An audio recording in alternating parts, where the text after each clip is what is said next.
Mga adik na nagbago, nagsalita na. Aba. Hontiveros pinakain ng alikabok ni Duterte. Aba. Ayan nga no. Nabalitaan natin at si FPRRD ay pinaunlakan na. No, ang pagpunta niya diyan sa Senate hearing na matagal nang inaambisyon ni Risa. Nakaharap niya na face-to-face si FPRRD. At syempre, itong balitang ating matutunghayan ngayon ay nagmula kay Robin Sweet Showbiz. Ayan mga katunay. At syempre, ito po ang inyong lingkod na si BT na magbibigay ng reaksyon at komento dito sa video na ating mapapanood ngayon. Syempre, kung gusto nyong manood ng may mga komento, di ba? Dito tayo pumunta. Katunay na kritiko. At syempre, kung gusto niyo naman mapanood ito ng dire-diretso, syempre, bisita naman kayo kay Robin Sweet Showbiz at meron siyang mga balita na inihahatid sa atin mga katunay. Talagang updated to si Robin Sweet Showbiz. Suportahan natin siya, no, mga katunay. At eto na, huwag na natin pagtagalin, sabay-sabay na natin panoorin ang laman ng video natin sa atin ni Robin Sweet Showbiz at bibigyan natin ng reaksyon ang balitang ito dahil yung mga adik ay dating adik, no? Ay nagsalita na. Tignan natin. Pasok!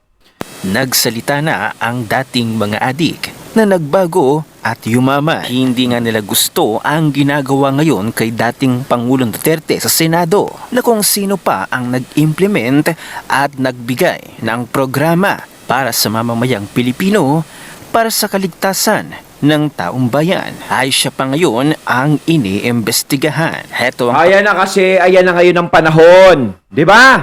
Napakalaking kabaliktaran na. Hindi na katulad ng dati. Ngayon, gumawa ka ng mabuti, ikaw ang lalabas ng masama. Gumawa ka ng masama, ikaw ang lalabas na bida. Di ba? Ako nagtataka ako dyan eh. Ako napanood ko yung Senate hearing na yan eh, di ba? Parang to si Honti is parang pinagtatanggol niya pa yung mga drug pusher, yung mga drug lord.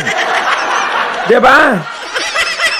Honti, paano naman yung mga naging biktima ng pinagbabawal na gamot? Diba? Paano naman yung mga naging biktima nila? Tapos yung mga gumamit nun, diba? Yung mga gumamit na naging sanhi na pumaslang ng mga tao, magmasakar ng pamilya, manggahasa ng mga kababaihan, tapos pinapatay. Kamusta naman yon, Hontiveros? Diba? Bakit yung mga drug pusher ang pinagtatanggol mo? Diba? Bakit sila? Paano yung mga naging biktima nila? Hindi mo ba ipagtatanggol? Ikaw yung tagapagtanggol ng baluktot eh.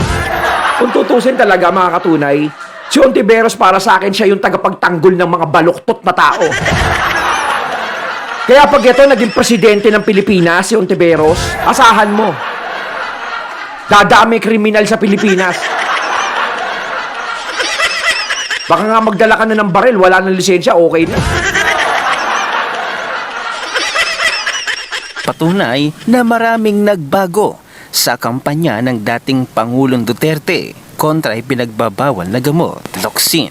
1.4 million Pinoys surrendered for rehab under war. 88% of Pinoys support war on. 73% say EJKs happen. Survey. 81% of Filipinos feel safer due to war on. Paul. You ask all the questions you want from me. Now because I cannot afford to just buy tickets to come to Manila. I live off my pension. I have to pay for my tickets myself. Dinibdib ko ang pagka-presidente ko. So I worked hard to be president. Kahit isang poste sa bahay ko, hindi ako nagpatayo. Hindi ako nagkaroon ng magandang kotse. Wala akong mga Mercedes-Benz. Kasi dinibdib ko talaga magtrabaho ng maayos para sa mga Pilipino. Once more with feelings, salamat PRRD for all the achievements you worked hard to reach for the common Filipino. Salamat for the standards of leadership we now have. Para sa akin, no, talagang ako, no, nagagalak ako na si FPRRD ang naging presidente natin dito sa Pilipinas. Lalong-lalo na nung dumaan ang pandemya. Paano kaya kung yung presidente ngayon ang naging presidente nung panahon ng pandemya? Diba? Eto nga lang, Christine, natataranta na, hindi na alam ang gagawin. Kaya tayo, napakaswerte natin. Ito siguro sinadya na talaga ng pagkakataon, ng panahon, ng tadhana, na si FPRRD ang siyang maging presidente natin ng mga panahon na yon. Pero kung hindi dumating ang pandemic na yon, para sa akin, siguro, naging maayos na ang Pilipinas. Naging maunlad tayo.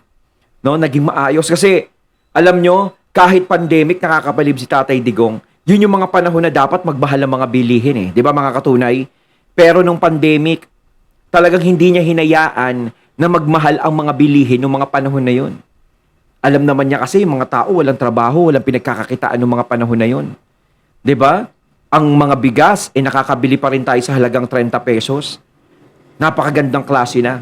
Ngayon bumili ka ng 29, 30, naku, kahit aso mo hindi nakakainin. 'Di ba? Isa yun sa magandang nagawa ni FPRRD sa atin at yung mga tulong na ibinigay niya nung panahon ng pandemya. At itong war on drugs na to, na sinasabi ni Honti na parang sinasabi niya sa sarili niya parang walang naitulong kundi mamerwisyo lang, kundi pumaslang lang ng mga tao. Nako. Sino ba yung mga naapektuhan nga ng war on drugs na yon? 'Di ba yung mga nagpapakalat ng masamang bisyo na yon? 'Di ba? Bakit sobra ang pagtatanggol mo sa kanila? 'Di ba? Wala ka bang anak? Hindi, 'di ba? Hindi ka ba natatakot para sa anak mo na malulong sa bisyong yon? Na kung sakaling mapabarkada siya sa mga walang ya, matuto siya ng ganun? Dahil sa kakakontra mo sa war on drugs ni FPRRD? Oh. Di ba bakit kinukonsinti mo yung ganung bagay? Ibig sabihin sila pa yung mga naging biktima sa dating na yon? Paano yung mga naging biktima nila? Paano yung mga naging biktima ng adik? Na pumapas lang ng mga inosenteng tao, inosenteng pamilya. 'Di ba? Umaabuso sa mga babae. Inaabuso na, kinikitilan pa ng buhay. Dahil gumun sa droga. Gumun sa bisyo. Paano yung mga yon? 'Di ba? Paano yung mga yon? Hindi mo sila pinagtatanggol? Ni wala nga ako nadinig na pinagtatanggol mo sila eh.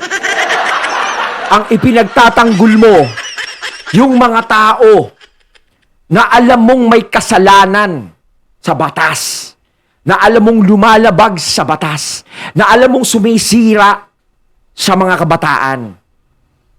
At ang inaakusahan mo ay yung taong naglilinis at gumagawa ng kanyang tungkulin para maging maayos ang bansa natin at maprotektahan tayo.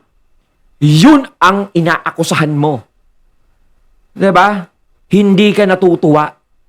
Alam mo, sa tingin ko, Hontibe, ikaw lang ang hindi natutuwa sa ginawa ni FPRRD. Kaya wag mong idadamay ang mga Pilipino na hindi kami natuwa sa war on drugs. Natuwa kami doon dahil, 'di ba? Na ililigtas ni FPRRD ang bawat Pilipino, ang anak natin, ang mga kabataan na maaaring magumon sa bisyo na yun, na nilabanan ni Tatay Digong. Ikaw hindi mo nga nagawa yun? Wala nga akong nabalitaan na nagawa mong maganda sa Pilipinas. Meron ba? Para sa akin, wala kang karapatang magsalita dahil wala kang ginawa dito sa Pilipinas. Kung pagkukumparahin lang ang ginawa nyo ni Tatay Digong at ginagawa mo dyan sa Senado, hindi ka mananalo sa ginagawa ni Tatay Digong. Kung sa tingin mong binabastos ka ni Tatay Digong, hindi bastos si Tatay Digong. Depende yan sa kaharap niya kung bastos din ang kaharap niya. Yun. Pasensya na ma'am kung bakit ako ganito nakakapagsalita. Kasi dinadamay mo kaming lahat. Na parang kami, pabor kami sa sinasabi mo. Na kami kontra sa war on drugs. Di wow.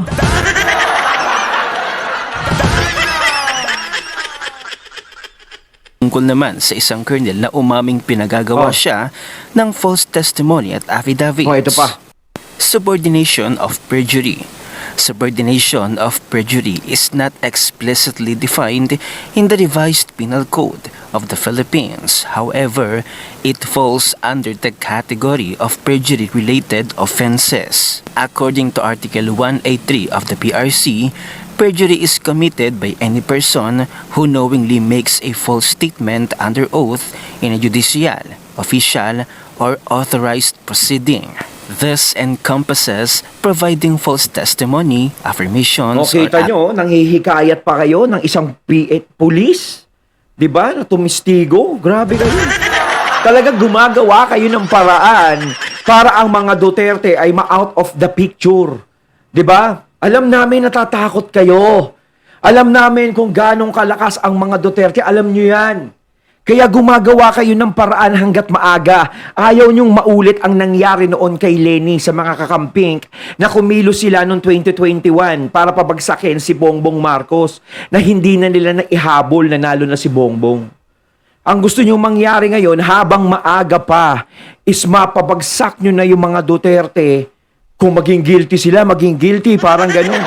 May maipasok kayong kaso sa kanila, maihabol sa kanila hanggat hindi pa dumarating ang 2027. Kaya nga sinasabi ko palagi, kapag si Sara Duterte ay nakalusot sa 2028 sa mga pinaggagawa nyo, aba, magbalot-balot na kayo mga kaibigan. affidavits.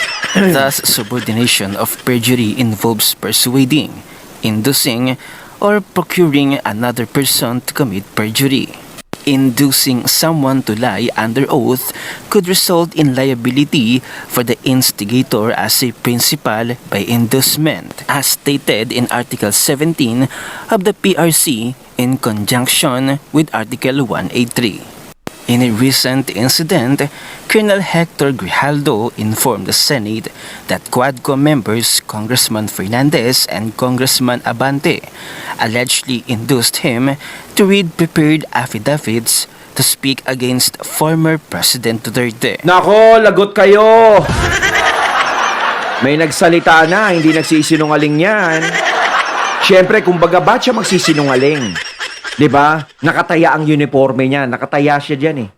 Maaaring may consequences nang mangyari sa kanya diyan sa ginawa niya. Maaaring sigurado 'yan, ipapakulong niyo, irereklamo niyo na 'yan. Wala eh, 'di ba? Kayo yung nasa ano eh. Pero eto, saludo sir, 'di ba? Na sinasabi niya yung totoo, talagang tinataya niya kung ano yung karangalan na nasa kanya ngayon. Kahit mawala sa alam niya naman kahihinatnan niya diyan sa ginawa niya.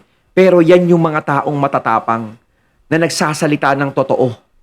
'Di ba? Ngayon, bakit kayo gumagawa ng ganyan yung mga nag-uutos sa kanya? Hindi ba kayo natatakot? Parang 2025, malapit na yung eleksyon. 'Di ba? Sa 2025 eleksyon na. Paano kayo? 'Di ba? Hindi ba kayo natatakot sa sarili nyo, sa mga pinagagagawa nyo? Sa tingin nyo ba sa ginagawa nyo sa mga Duterte is maaaring sabihin nyo, malakas ako sa lugar namin. Sigurado bang walang Duterte dyan? Sigurado ba kayo na, kunwari, halimbawa, buong Laguna ba? Sa'yo talaga lahat yan. O yung distrito dun. Diba? Sana nga, sa eleksyon, sa 2025, manalo kayo. Hari nawa. Diba? Pero imbis na gumawa kayo ng ikabubuti, diba? Nang ikababango ng pangalan nyo sa harap ng mga tao, is hindi kayo gumagawa. Gumagawa pa kayo ng ganyan. Ngayon sumisingaw. Di dagdag pangit pangalan nyo na naman yan. Ngayon, kapag may ginawa kayong hindi maganda dyan, sa nagsasalitang yan, dyan sa pulis na yan, ibig sabihin, umiiwas kayo. Ibig sabihin, natatakot kayo. Diba? This is a crime and this deserves investigation, but Senator Risa Ontiveros did not even care. You see, you know who has ill intent on this hearing. Definitely not Digong. Heto't binigyan ng komento at reaksyon ni Mr. Will Talker ang mga taong napagbago ng programa ni dating Pangulong Duterte na kampanya kontra ipinagbabawal na gamot. Narito ang full video, panoorin natin.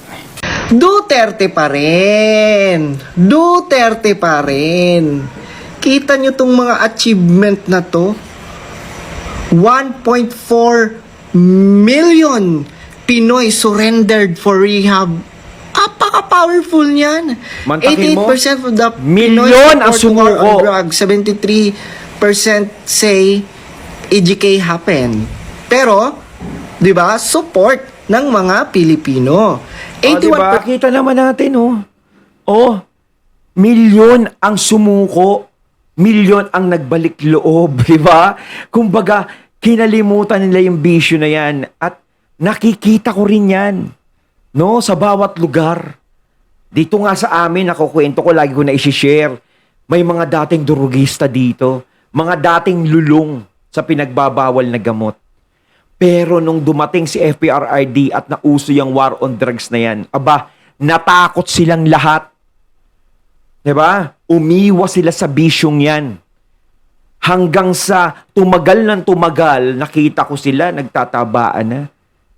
Nagkaroon ng magandang trabaho. Hindi na sila nagbibisyo.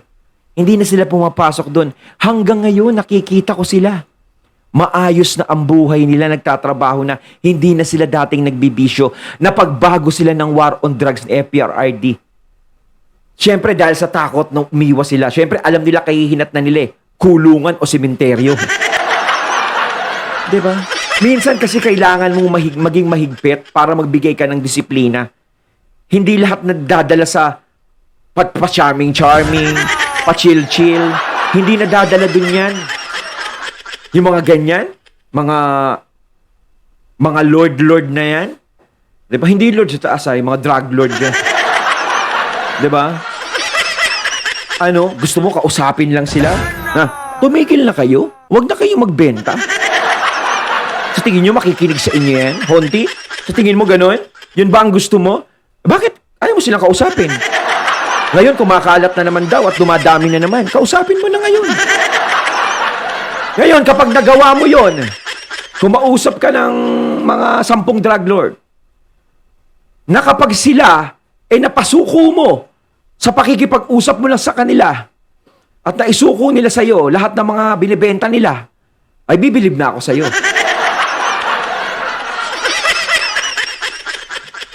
Percent Filipinos feel safer due to war on drugs. Ha? Yan ang achievement. Yun. Basahin natin yung statement ni Tatay Digong kanina. My mandate as President of the Republic was to protect the country and the Filipino people. Do not question my policies because I offer no apologies, no excuses. I did what I had to do, and whether you believe it or not, I did it for my country. The war on illegal drugs is not about killing people. This is about the innocent and the defenseless. Yan ang iniisip ni Tatay Digong, Yo. di ba? Kaya bali-baliktarin mo kanina nga, di ba? Kanina nga sa Senate, nagpalakpakan pa sila eh. Oo. Bali-baliktarin nyo man. At saka hindi lang naman kay Tatay Digong ang ginagawa niya, hindi para sa kanya yon. Para sa lahat ng taong bayan, sa mga maaaring maging biktima ng bisyo na yon. Diba? Hindi mo ba naiintindihan yun, Honti? Diba? Alam mo, kung naiintindihan mo yun, maiintindihan mo yun eh. Kaso nga lang, alam ko na kung bakit ka nagkakaganyan. Diba? Kahit alam mo sa sarili mo na tama ang ginagawa ng mga Duterte, na tama ang ginagawa ni Tatay Digong, alam mo sa sarili mo, no, na ganun, magiging mali sa'yo yun kasi galit ka sa kanila. Ginagawa mong personal. Diba? Galit ako sa mga Duterte. Kung tama man ang ginagawa nila, gagawin kong mali ang katwiran nila. Ganun yun. Kahit nga si VP Sara, hindi niya alam kung bakit ka nagkaganyan sa kanila. Ano ba yung nasagasaan nila sa'yo? May nasagasaan ba silang kaibigan mo? May nasagasaan ba sila na pinsan mo o kamag-anak mo? Para may paghugutan ka ng galit mo sa kanila? Lahat nga ng mga kasama mong senador, maayos. Ikaw lang talaga. Mula sa pag-imbestiga mo kay VP Sara, hanggang kay Tatay Digong, ganyan ka. Ewan ko ba? Bakit ang lakas nito sa tao? Ano ba gayuman nito? May gayuma ka ba? Nahihikayat mo sila na bumoto sa'yo. Takbo kayang presidente, tignan natin, baka maging presidente ka. O naging presidente ka, alis na tayo ng Pinas, mga katunay. gusto talaga ng mga Pilipino ang war on drugs ni Tatay Digong. Oo. Boom! At nagpalakpakan pa sa Senado. Yes! Nakita ko Tatay yung Digong lang palakpakan. malakas, Mansakin mo. panoorin natin. Yes, Senator Risa. Alam ko po na matatalino mga taga-Philippine Military Academy. Hindi po yan ang issue. Ang kinaklarify ko po ay kanina sinabi nyo na in-encourage nyo ang PNP na i-encourage yung suspect na lumaban. Yes. Para Yes. masabing nanlaban. Correct. Correct. Para Ito sa very ma-minimize. incorrect. Correct, yes. Very incorrect po, Yes. I may say as a It's not civilian, a- sa professional police. It depends Sinabi tayo, on, Mr. Chair. ano na natin yan, ma'am. That's your view, that. It's not my view only, Mr. Chair. Thank you for hindi ka putting it on dumaan record. pagka-mayor, pagka-prosecutor. Ako, alam ko, dumaan ako prosecutor, mayor, presidente, alam ko ang trabaho ko. Yes, Yan ang salamat tayo, totoo Mr. dyan. Chair. Hindi ka nagdala ng syudad eh. Tama! Woo! Woo! Tama! Honti, wala kang alam. Hindi ka nagdala ng syudad. 'Di ba? Diyan ka lang sa Senado, kumbaga sige diyan. Pero hindi ka humawak ng bansa. 'Di ba? Saka ka magsalita kung naramdaman mo ng humawak ng bansa. Never Totoo had po, a Mr. chance Chair. to solve the problem of the community. Yes! Thank you, Mr. President. Thank you for putting it on record. Senador ka lang. Presidente yung kausap mo. 'Di ba? Baka pag naging presidente ka, Honti, hindi mo alam ang gagawin mo. Magkamot ka na lang din sa ulo. Baka mamaya ganun. Diba? Hindi mo nararamdaman ang problema ng bansa. Si Tatay Digong, ang lakas ng mga sinalubong niyang problema ng bansa. Mula droga. Diba? Sa Marawi. Diba? Pandemic. Ikaw ba, Honti, kaya mo yun? Kaya mong lutasin yun? Wala. Puro ganyan ka lang. No? Naaawa ako sa iyo, ma'am. Kasi dumadami yung taong nagagalit sa iyo. Sa tingin mo ba tama yung ginagawa mo? Sa tingin mo dahil sa ginagawa mong ganyan, is lalo ka nagugustuhan ng mga tao? Kumpiyansa ka ba na nanalo naman ako kahit ganito ginagawa ko eh? Malay mo, gusto lang nilang magkaroon ng kontrabida. Kumbaga sa pelikula, hindi makukumpleto ang pelikula pag walang kontrabida. Nilalagay ka lang nila doon. Hugo tayo ng isang kontrabida rito. Tapos ilagay natin sa Senado para merong panggulo. Eh paano kung mapuno na yung mga taong naglalagay sila sa iyo dyan? At sa susunod ay hindi ka na manalo. Paano ka ngayon? Pasensya naman kung nakakapagsalita ako ng ganito. Kasi napapansin ko bilang Pilipino, bilang taong bayan, no, is mali na po yung nakikita ko sa inyo, ma'am. Parang ang pinagtatanggol nyo na lang po ay ang mga taong kriminal na lumalabag sa batas. Ang mga drug lord, mga ganyan. Sila yung pinagtatanggol mo. Sana hinahanapan mo ng iba. 'Di ba? Na dahilan. Eh papaano yung mga naging biktima din nila? Bakit hindi yun ang tutukan mo? No?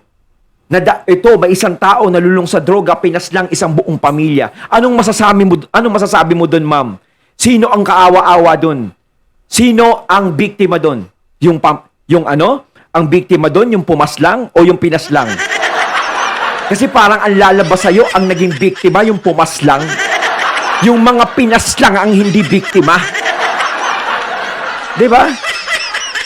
Magkaintindihan dyan. Senator Estrada has the floor. Yan. Pabalikin ako, sir. Gagawain ko uli yan. Dublado. Woo! Your Honor. Silence, please. Tama. Para sa taong bayan. Nanggigigil ako. No? Tama no? Kainis! Kamusta, Riza? Ha? Tostado? Tostado. Tostado? Sunog! Nagisa? Diba? Grabe. Sabi ko na sa inyo kay BP Sara, hindi ka manalo diyan pa kay FPRRD. Nag-aambisyon pa kasi kausapin yung Duterte. Sabi ko sa inyo, wag na eh. Tatay Digong, hindi ka kasi dumaan as mayor, prosecutor, at hindi ka dumaan as presidente. Boom! Panot! Sarap! And tingnan mo, ang mga tao Oo, kaya ganyan si Honti, hindi niya pinagdaanan lahat yan. Hindi niya naramdaman humawak ng bansa, syudad, hindi niya naramdaman yan. O, alam ko, dyan agad sa Senado yan, di ba? Hindi mo naramdaman. Sana naramdaman mo muna kung paano humawak ng isang lugar 'Di ba? Kung ano ang gagawin mo. Ligid. Nagpalakpakan pa. Meaning, gusto ng mga tao talaga. Sabi pa nga ni Tatay Digong, kung babalik ako, dodoblehin ko pa yan. Gagawin ko pa rin yan. Yan si Tatay Digong. Yan ang aming presidente. Yes! Diba? Ang iniisip niya, kapakanan ng mga Pilipino. Ang iniisip Yes! niya, no, ang mga inosenteng Pilipino, ang iniisip niya, mga kababayan natin. At hindi yung mga adik sa lipunan. Ayun, at ating natunghayan ng video na nagbula kay Robin Sweet Showbiz at syempre natunghayan natin si Mr. Real Talker. Ayan na, syempre supportahan din natin si Mr. Real Talker.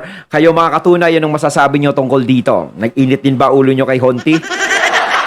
Comment lang po kayo sa comment box. So once again, I'm BT and I'm out. Peace.